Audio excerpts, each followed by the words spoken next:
Well, good afternoon to everyone. I have a few thoughts about the trip, and then I'm happy to answer your questions. As I have been both in Guatemala and here in Mexico over the last 2 days, this trip has reinforced a central theme in the conversations that I've had, both with the leaders of these two countries and members of civil society and people who have so much invested in the present and in the future. And one of the themes is that there is no question that we are entering a new era around the globe. And this new era has made it quite clear that we are interconnected and interdependent, that what affects one country affects the globe. And certainly when we look at the relationships between the United States and our neighbors in the Western Hemisphere, we know that to be true. The President and I feel very strongly that what happens abroad matters to the people of the United States. We believe not only in the importance and to our national security, to our economic security, to our well-being, that it is critical that we work on and continue to re-engage with our allies around the globe. But we also understand that those relationships have an impact to us domestically. We understand that what happens abroad matters to the United States. And that is why the President will be traveling tomorrow to Europe, and why, as my first trip as Vice President of the United States, I decided to come here to this region and to visit our neighbors in Mexico now, most recently, and before that in Guatemala. On the issue of migration, as we have discussed a bit during this trip, it is a complicated issue. It is complex. There are many factors at play when we look at migration historically and currently. It is also an issue that we must tackle then at every level. In the United States, we are tackling it from the perspective of not only what we must do to address the root causes of migration, which is the primary purpose for my travels over the last 2 days and the work that we have been doing for the last couple of months. But we also must, of course, tackle the issues that are inherent in the situation at the border and what we must do to strengthen legal pathways for people to enter the United States. I want to be very clear that the problem at the border, in large part, if not entirely, stems from the problems in these countries. I cannot say it enough. Most people don't want to leave home. And when they do, it is usually for one of two reasons. Either they are fleeing harm, or to stay home means that they cannot satisfy the basic needs to sustain and take care of their families. I work with another principle, which is that we, as a government, the United States, together with our allies and our partners, such as Mexico, such as Japan and South Korea, and all of those who are internationalizing our effort, connected through the UN, we understand, and through our leadership, we understand that we have the capacity to give people a sense of hope, that if they stay where they want to stay, in the town, in the neighborhood, in the place where they grew up, where they speak the language, they know the culture, they go to that church every Sunday, the place where their grandmother lives. We know that if we give them a sense of hope that help is on the way, that they will follow their first preference, which is to stay at home.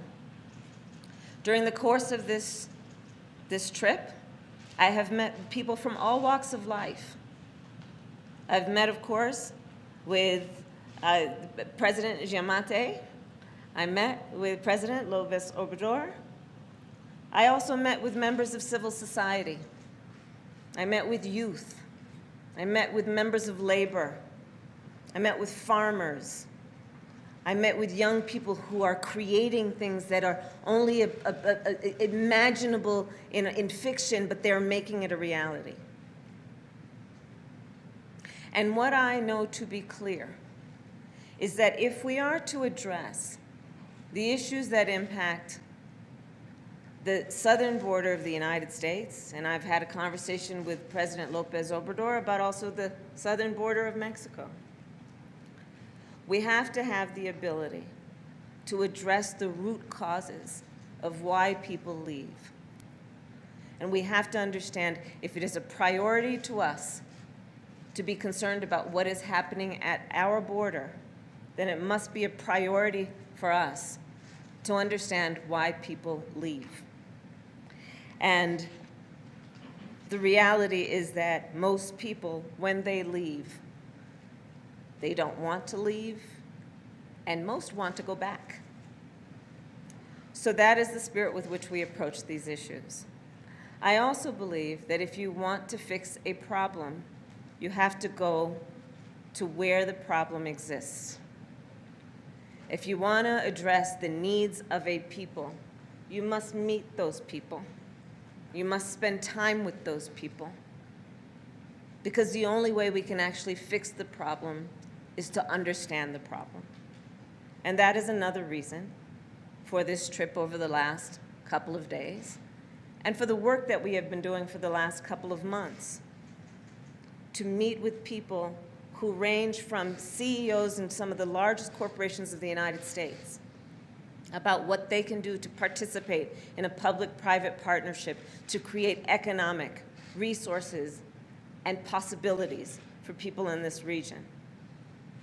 Over the last couple of months, we have convened some of the largest philanthropic organizations in the United States, who are all international in their footprint, to see how they can extend the work they do in partnership with the United States government and the other friends we are bringing to the table. Over the last couple of months, we have brought together civil society leaders, both in the United States and those of Guatemala. And I was privileged to be able to meet with them after our first meeting that was virtual, in person yesterday. The work we are doing includes reaching out through our UN ambassador, Linda Thomas-Greenfield, to the United Nations, to solicit support and contributions from our friends around the globe, to renew their focus on this region of the country, understanding the needs that exist here, but also the capacity. What has become clear to me during the course of this meeting and this trip is something I already knew, but has been reinforced, which we all understand. People have pride in the place they're from. People have pride in the place they're from. And so when we're talking about the work that we are doing, we must approach it with an understanding of the capacity of people, and not just their needs, understanding that they have pride associated with where they are from for good reason, based on the history of those places, based on the culture of those places, based on the contributions that those places have made for thousands of years. So this is the work that we have been doing. I'm proud to report that the agreements that we have reached, again, are the result of all of the work leading up to this week, and they are very tangible and very specific. Do I declare this trip a success? Yes, I do. It is success in terms of a pathway that is about progress. We have been successful in making progress. So as it relates to Guatemala, out of that trip we came with agreements to establish an anti-corruption task force. This was probably one of the dominant themes of my conversations with the variety of people we met with in Guatemala, including concerns about those who are in exile from Guatemala in the United States, who I've also met with and convened.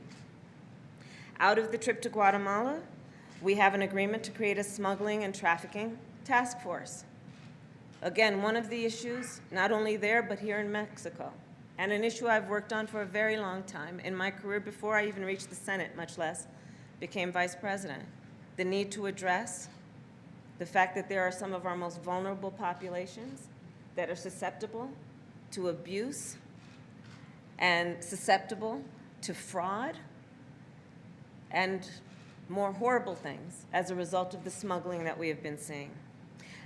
From Guatemala, we came out of that with an agreement to create a young women's empowerment initiative and dedicating $40 million to that initiative. Why? I knew it before, and it is not unique to this region. It is an issue in the United States as well. We need to do more as a globe, and those of us who have resources need to do much more to invest in girls and women around the world. We came out of that trip with an agreement to supply $48 million to Guatemala to support affordable housing, agribusiness, and entrepreneurs. Again, I spoke of the young women that I met with who are entrepreneurs. I will tell you that one of the biggest bases for the economy in Guatemala is agriculture. If you have ever met or know a farmer, you have met some of the most innovative people in the world, because they have to adapt, because they have to be creative, because they have to be thoughtful about creating out a situation that may be unpredictable, something that is productive. So we are investing in Guatemala in that regard. In terms of our visit to Mexico, as you know, I met with the president this morning. We had a long meeting, both he and I in person, one-on-one, and during the course of our bilateral meeting. One of the first agreements that we reached, and there was a signing ceremony, is a memorandum of understanding on how Mexico, as a partner to the United States, will, with the United States, focus our resources on Central America, and in particular on 3 countries, El Salvador, Honduras, and Guatemala, where we understand the capacity that the United States and one of its closest neighbors, I joke, our first cousin, our Canadians are also our first cousin, how we can work together with the resources that we collectively have in this region to focus on Central America. We came out of the bilateral today with the President of Mexico and his leading cabinet members with an understanding about what we are going to do in terms of an economic dialogue, which is going to include top members of the United States cabinet, working together with top leaders in Mexico to see how we can expand our economic relationship, understanding, again, the interdependence and the interconnection between the United States and Mexico when it comes to our economies. We have seen over the course of history that there is a direct relationship. When one is doing well, the other is doing well. In fact, with pride, I shared that OECD just recently announced that the United States is going to see an increase in our GDP of 6.9%, which will be the greatest growth that we've experienced in 40 years. We believe this prosperity will be shared just by the nature of it and can be shared with our neighbors, and in particular, our closest neighbors. We talked about agreements around security. Again, the point about smuggling, but also the trafficking of guns, the trafficking of drugs. We had a specific conversation about fentanyl and the need for security around the ports in Mexico, which the president is working on. Understanding in large part it comes from China, enters through Mexico, and goes north to the United States. And for those who are in the United States press, you know the damage it has done when it turns into opioids and the havoc it has caused in our country, the interconnection and the interdependency. We came out of our meeting today also declaring and announcing today $130 million that we are going to dedicate to the labor reform movement here in Mexico. President Joe Biden and I are proud of the fact that we will be the most pro-union administration we've seen. In that way, we see an alignment with the leadership in Mexico. And so we took a meeting today, and I took a meeting with leading labor activists and professionals, lawyers, and people who are organizing people on the ground to talk about how we can support, understanding, again, the interconnection that we have between the United States and Mexico when it comes to our labor force. So this is some of the work that we have done. The issues that are long-standing, by virtue of the nature of them, are never going to be solved overnight. But it is important that we make progress. And I remain optimistic about the potential for that progress. I also believe that if we see the capacity of the people, and if we invest in their capacity, we will see great returns on our investment. So with that, thank you all, and I'm happy to take questions. Thank you. Our first question will come from Jeremy Diamond at CNN.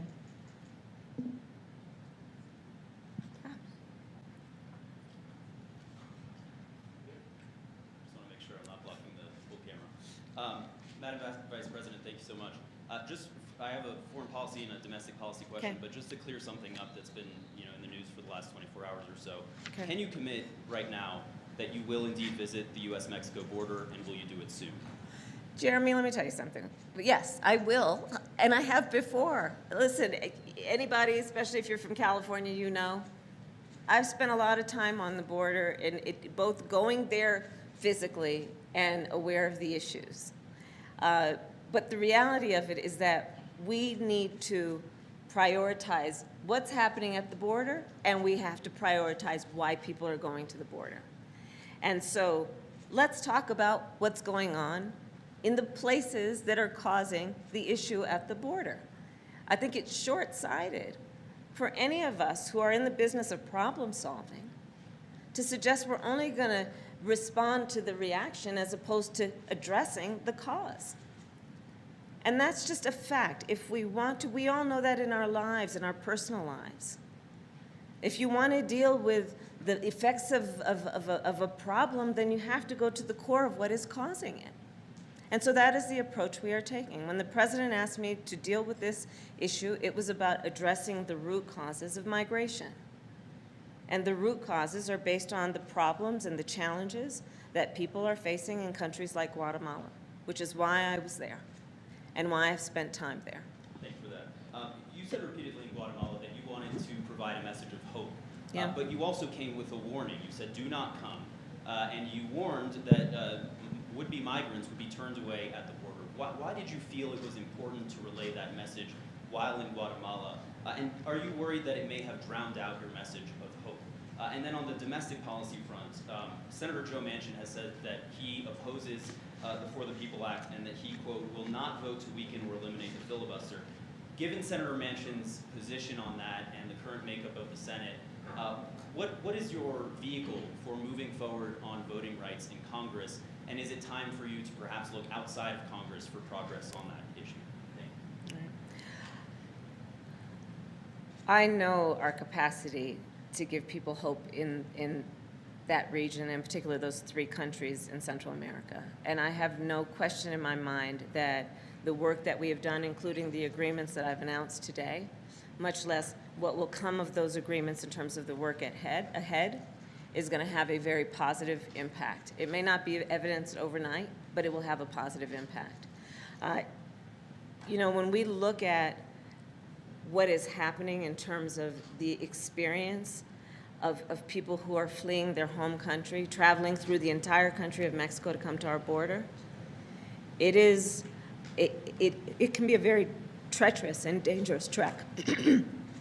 And I don't take that lightly. I don't take that lightly. But the reality of it is that we have to address the root causes of why they are fleeing. And again, I will tell you, over and over again with the people that I have met during this trip, who represent a broad swath of people of every stature, every cohort, if you will, from the indigenous people and representatives and leaders in Guatemala to Afro-descendants to people who represent LGBTQ individuals who have been the subject of persecution. Whoever I meet, what they will say is that ultimately they want to be safe at home. They want to be safe economically, meaning they want to be secure. They want to have corruption addressed so that it doesn't impede their ability to get the resources a government should provide to its people.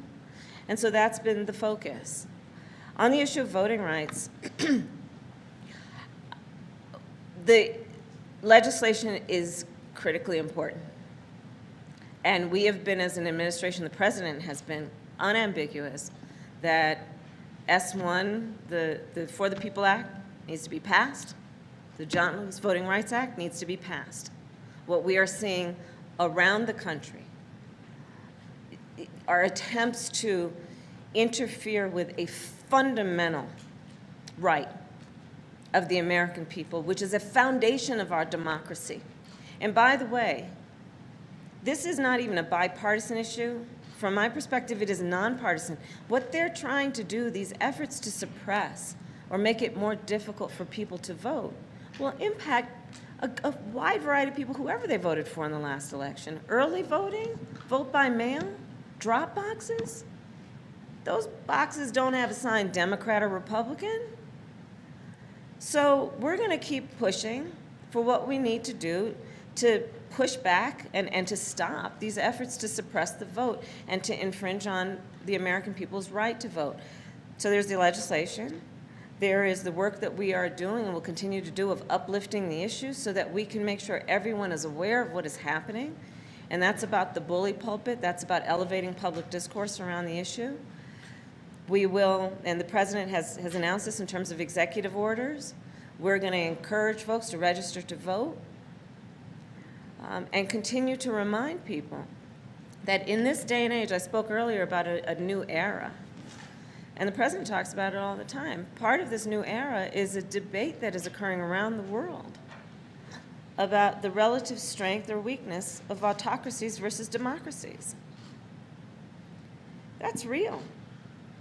And one of America's strengths has always been that we can hold ourselves out in the world and then hopefully travel to places where we have some level of respect because we say that we are a democracy and we are true to our democratic values. And again, one of the most fundamental of them, free and fair elections. People have the right to vote, and it is unimpeded.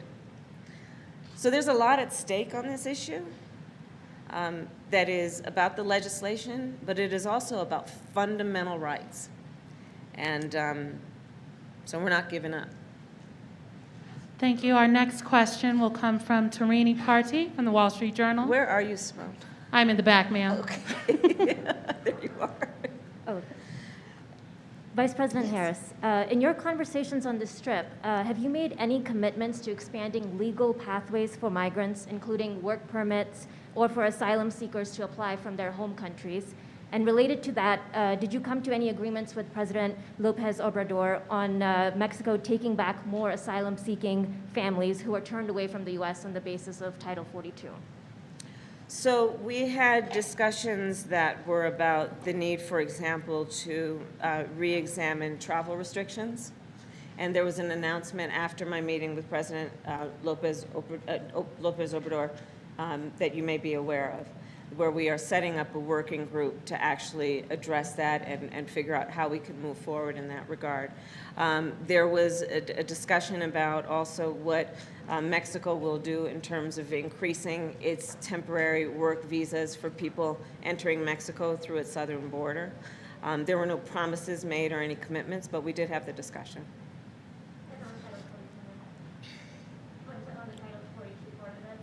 We did not discuss Title 42.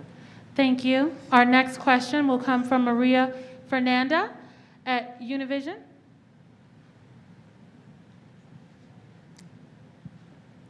Thank you, Madam Vice President. For me, it's an honor because I actually got to vote for the first time as a nationalized citizen, and I voted for you. So my Thank you. question is, what would you say to these women, those mothers, and also women of color on both sides of the border, farmers, many of them who I see every day, as a message of hope, Yeah. but also as what will you do for them in the next coming years? That's a great question, and thank you. It was actually the subject of both days and a priority for me to convene women leaders to talk about exactly this issue. And again, this is not unique to any one region. We can look around the world and see that there is still so much work to be done to fight for the equality of women, to fight against the disparities that exist in every sector, be it education or the economy.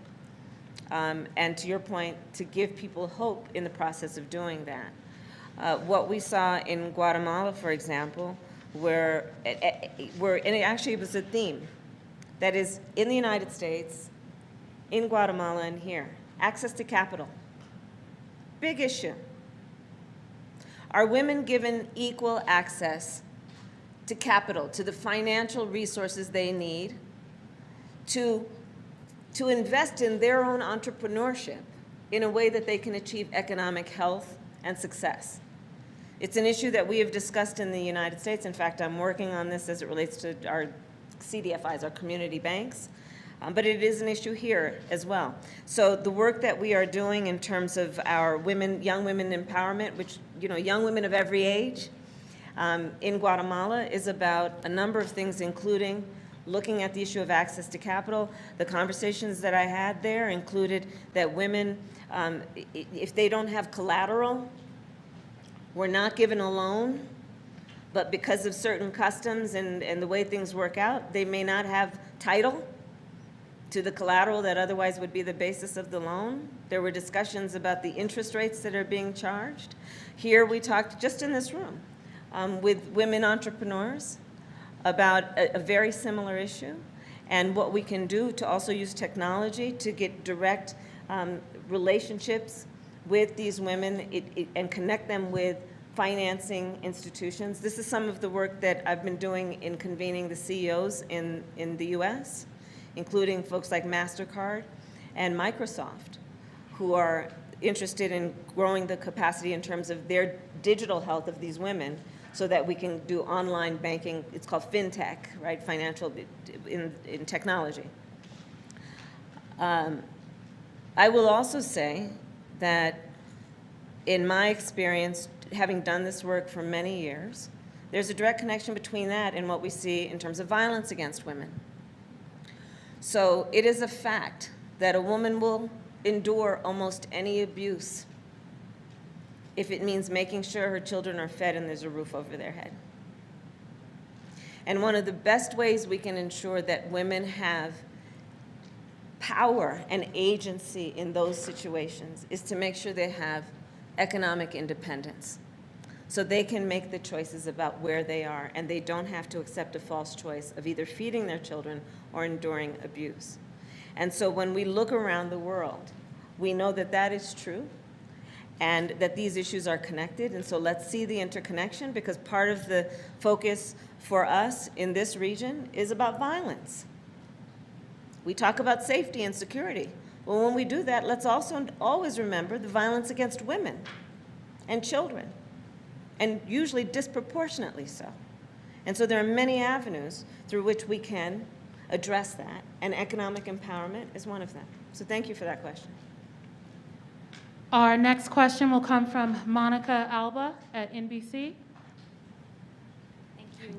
Madam Vice President, yesterday you said you didn't want to focus on grand gestures as it related to potentially visiting the U.S.-Mexico border. And today, just now, you've stated more definitively that you will be going. So can you help us understand how this trip in particular to Guatemala and Mexico helped shift your thinking on that position in particular? And now that you've seen the root causes of migration and where that journey begins for many, how soon will you go to see where it ends for many of them as well? The issue of root causes is not going to be solved in one trip that took 2 days. This is an issue that is long-standing, is in many cases generational. It is not a new issue for the United States to feel the effects of those root causes on our shores. It is not new for us to experience that people will come to the United States if they are fleeing situations where they cannot feed their children. So this work is the work that must be done with a commitment to going deep and making a commitment over a period of time, knowing that nothing that we can do will address it overnight. So that is my perspective on this issue, and I am committed to doing what is necessary in the time that we have to deal with the complexities of this. It would do a disservice to the issue itself, the issue at the border. It would do a disservice to the issue itself if that is the issue that concerns some. To address the root causes as though it's something that can be dealt with overnight. That's my perspective. And our last question. I'm sorry, on the what? On the reunification task force report that the Biden administration put out, only 7 children separated by the Trump administration have been reunited with their families so far. 2,100 still are waiting. So I want to know if that came up in your conversations here, and if it's your sense that hundreds of these may never be reunited at this point, and will your administration potentially support those separated families to pursue a path to U.S. citizenship? I believe that was a cruel policy to separate children from their parents, and many of them very young children. And the president feels the same way, and we as an administration have made it a high priority to reunify those children with their parents. And the way that policy was carried out, when it was carried out, and now we're coming in after it happened, is we've got to locate people. We've got to find people, literally find people. And we cannot give up on that. And it's going to take a lot of work, but that work is worth it. And we'll continue to do it. We'll continue to do it. It's fine. And our last question will come from Tamara Keith at NPR. Oh, yeah, we'll hold it. I'll take the mask off. Hi. So many logistics. I wanted to ask you a little bit more about voting rights because that is in your portfolio, and there's Yes. been a lot of news on it while you've been away. Yes. First, Senator Manchin saying it has to be bipartisan. Senator McConnell saying he won't support the John Lewis Voting Rights Act. So how do you move this forward? And also you mentioned the bully pulpit. Yeah. How are you going to use your bully pulpit on this particular issue? So, voting rights. Again, one of the most important pillars of a democracy, which is that a democracy is truly a democracy if all the people have the ability to participate. A democracy is its strongest when all the people have an opportunity to participate and access, in this case, to the polls. We are weaker as a democracy when we impede, interfere with, or suppress that right to vote. So it's important that we understand what's at play right now. And these laws that are being passed are so transparently going to have the effect of impeding, suppressing, and making it more difficult for people to vote. So we're not going to give up talking about what the fix looks like. And the fix includes passing legislation at the federal level to have an ability to reinforce and to reinstate the strength of the Voting Rights Act. That's the John Lewis Voting Rights Act. It is to also put in place the rules and the laws that we were talking about as part of S1. The bully pulpit is going to be important. We have a representative democracy, and I have to believe, and I still retain faith, that when the people are aware of what is in their best interest, they will vote accordingly, and when the people are aware of what's not in their best interest, they will hold their elected officials accountable. So using the bully pulpit in a way that helps people see what is happening in the midst of all of the priorities people have every day is going to be challenging, but it's going to be critically important. The power to convene.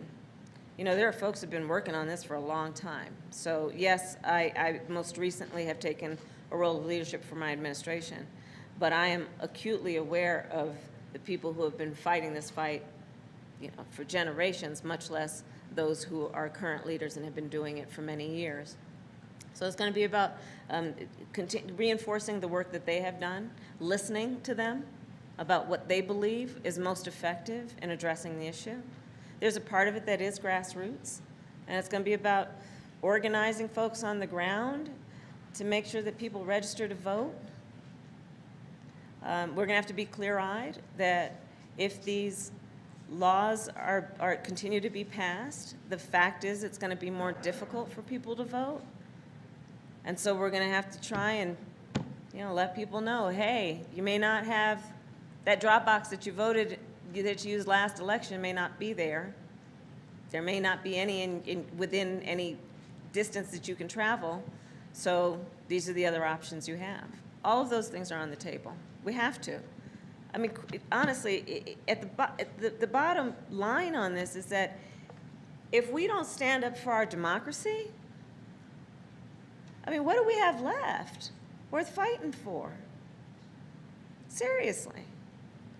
If we're looking at an era and an age where the threats to democratic values and principles are real, where people are saying democracy can't work, that it's not efficient, that it's not effective, I think most Americans, you know, when we raise our hand and place hand on chest and pledge allegiance, when we talk about patriotism, when we talk about pride, when we talk about the ideals, most of which we have yet to achieve but fight for, we understand that the fundamental right to vote is one of the highest ideals and measures of who we say we are. So let's be who we say we are. How about that? Thank you, everyone. Madam Vice President. Thank you, everyone. You signed a letter last year that criticized Title 42 and said that it was